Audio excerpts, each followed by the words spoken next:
तो मूवी की शुरुआत में इस लड़की को देखते हैं जो कि अपने फ्लैट पर अकेली रहती है। इसी टाइम कोई आदमी दरवाज़ा खटखटाता है।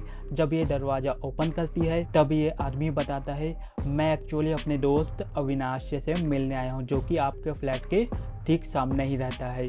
शायद वह कहीं गया हुआ है, तो क्या मैं आपके फ्लैट में कुछ देर रुक सकता हूँ? लड़की मान जाती है। फिर ये आदमी पीने का पानी मांगता है।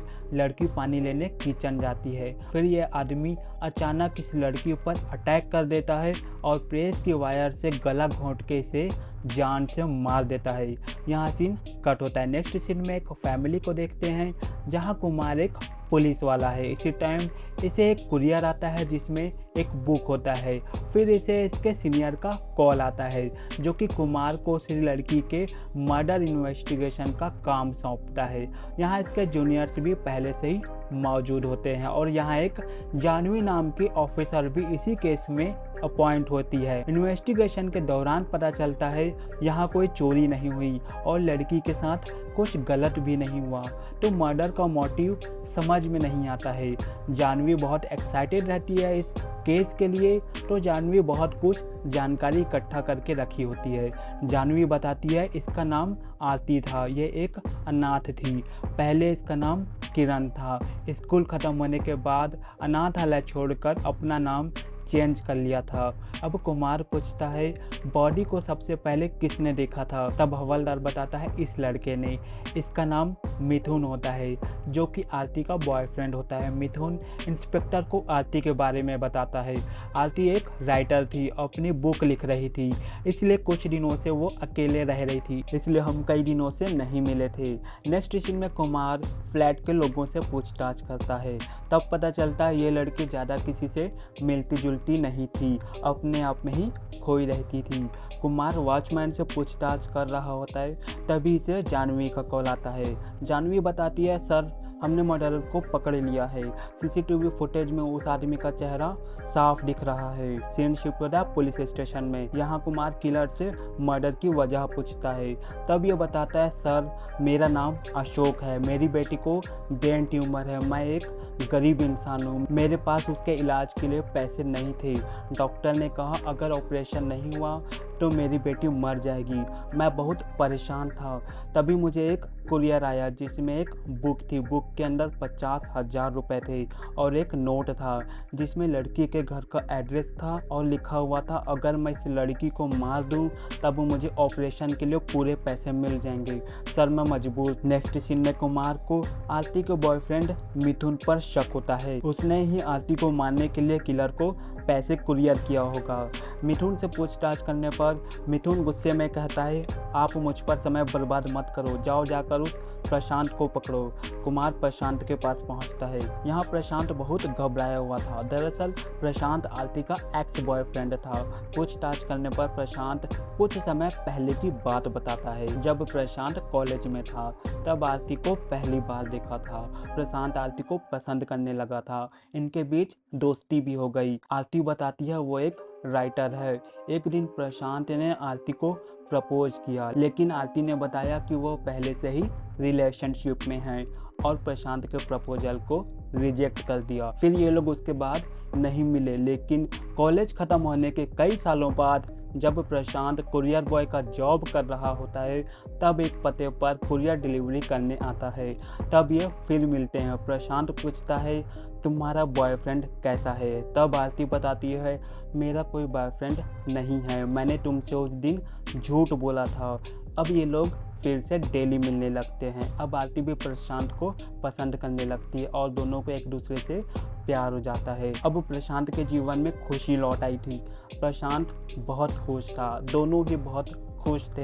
एक दिन प्रशांत आरती को कॉल कर रहा होता है, तब आरती का कॉल नहीं लग रहा होता है। प्रशांत आरती के घर आता है, देखता है आरती घर पर नहीं है, तब उसके घर के बाहर इंतजार करने लगता है। प्रशांत देखता है घर का खिड़की खुला हुआ है और टेबल पर आरती के द्वारा लिखे हुए कुछ नॉवेल्स के नोट्स हैं। प्रशांत पढ़ने लगता है। नोट्स पढ़ने पर प्रशांत पूरी तरीके से हिल जाता है क्योंकि आरती अपने बारे में ही लिख रही थी। इस नोट्स में आरती ने लिखा था रोमांस विथ स्ट्रेंजर, मतलब आरती अजनबी लोगों के साथ रोमांस करती है। अजनबियों से रोमांस करके उसे जो महसूस होता है वही नॉवेल्स लिख रही थी। अब आरती घर आती है, तब प्रशांत आरती से झगड़ा करके उससे ब्रेकअप करके चला जाता है, क्योंकि प्रशांत एक अच्छा लड़का था और आरती से शादी करना चाहता था। लेकिन यह असलियत से बहुत ज़्यादा टूट गया था। सीन शिफ्ट होता है प्रेजेंट टाइम में। फिर प्रशांत कहता है मेरी गलती की वजह से वो मरी है और छत से छलांग लगा देता है। तभी कुमार को जानवी का कॉल आता है। यहाँ जानवी बताती है सर, हमने उस कुरियर कंपनी का पता लगा लिया है जिससे किलर को कुरियर किया गया था। जानवी इसे कुरियर कंपनी का लोकेशन भेजती है। कुमार कुरियर कंपनी आता है। यहाँ आने पर इसे पता चलता है ये लोग बिना आइडेंटिटी कार्ड के कुरियर कर देते हैं। कुमार इसे मिथुन की फ़ोटो दिखाता है और पूछता है यही आदमी आया था ना कुरियर करने वाला। यह आदमी कहता है नहीं, कोई लड़की आई थी। फिर कुमार को मिथुन की दूसरी गर्लफ्रेंड पर शक होता है। उसे लगता है मिथुन ने ही इस लड़की से काम करवाया होगा।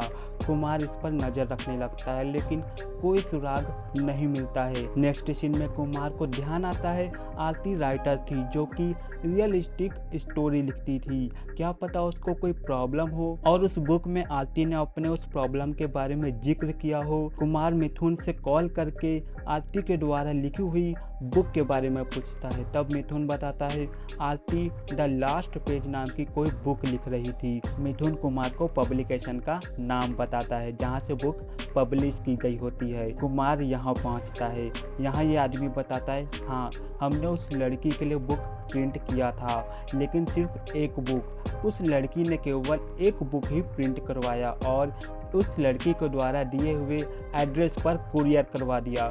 कुमार उसका एड्रेस पूछता है जहां बुक डिलीवर किया गया। तभी आदमी एड्रेस बताता है।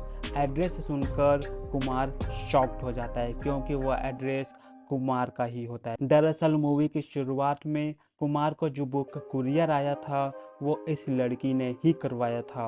फिर कुमार भागता हुआ अपने घर जाता है। यहाँ बुक का नाम होता है द लास्ट पेज, लेकिन बुक का लास्ट पेज फटा हुआ होता है। नेक्स्ट सीन में कुमार इन्वेस्टिगेशन कर रहा होता है। याद आता है कि जिसने अशोक को कुरियर किया था वो डिलीवरी बॉय प्रशांत था, तो उसे डिलीवरी करवाने वाले के बारे में पता होगा। तब ये लोग हॉस्पिटल जाते हैं प्रशांत से मिलने, जहां प्रशांत अभी जिंदगी और मौत के बीच जूझ रहा होता है। जब ये लोग हॉस्पिटल आते हैं, मिथुन प्रशांत को मारकर भाग रहा होता है। तब कुमार की टीम मिथुन को पकड़ लेती है। मिथुन बताता है प्रशांत को मैंने मार दिया क्योंकि उसकी वजह से आरती ने मुझसे मिलना बंद कर दिया था।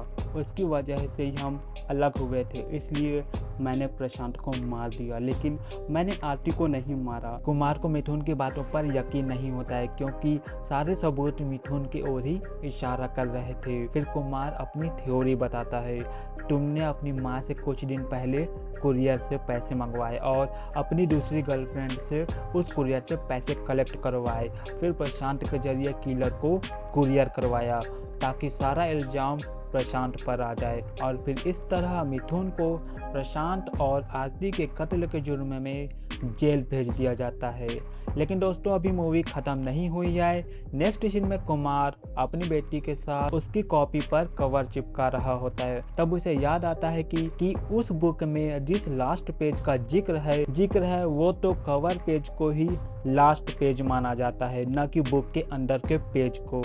कुमार इस बुक के लास्ट पेज को रीड करता है। तब मूवी का क्लाइमेक्स दिखाया जाता है। दरअसल पेज के लास्ट पेज में आरती की फोटो छपी होती है और कुमार के लिए क्लू भी था, जिससे वो समझ गया और फिर इस बुक के फोटो को इस आदमी को दिखाया तो इसने बताया जिसने पैसा कुरियर करवाया था वह यही लड़की थी। इसका मतलब आरती ने खुद का ही मर्डर करवाया।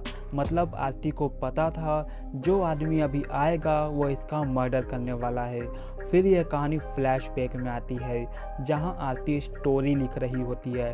तब पता चलता है मिथुन जो कि आरती का बॉयफ्रेंड था वो इसे रोज़ टॉर्चर करता था और अपनी सेकंड गर्लफ्रेंड को लेकर उसके सामने रोज़ इसे जलील करता था, जिससे आरती बहुत परेशान थी। आरती ने अपना दुख प्रशांत के साथ बांटना चाहती थी, लेकिन प्रशांत भी आरती को नहीं समझ पा रहा था। उससे मिलना बंद कर दिया था, जिसकी वजह से आरती डिप्रेशन में चली गई और अब आरती खुदकुशी करने वाली थी।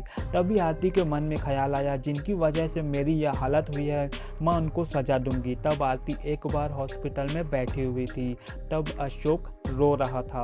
तब आरती के दिमाग में ये ख्याल आया और आरती ने ही मिथुन के मोबाइल से मिथुन की मां को मैसेज करके कुरियर से पैसे मंगवाए और मिथुन के खिलाफ भी सबूत छोड़ दिए और प्रशांत के थ्रू वो कुरियर करवाया, ताकि पुलिस का शक प्रशांत पर भी जाए।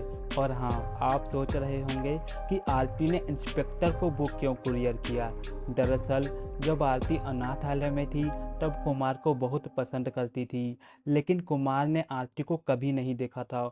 उस टाइम आरती ने कुमार को एक नोकिया का मोबाइल गिफ्ट किया था, लेकिन कुमार को पता नहीं होता है कि मोबाइल किसने गिफ्ट किया था। तब से कुमार वही मोबाइल आज तक चला रहा होता है। मूवी के लास्ट में कुमार अपना जीमेल ओपन करता है, तब आरती का मेल देखकर सब समझ आ जाता है, क्योंकि आरती ने वो मरने से पहले कुमार को मेल किया होता है।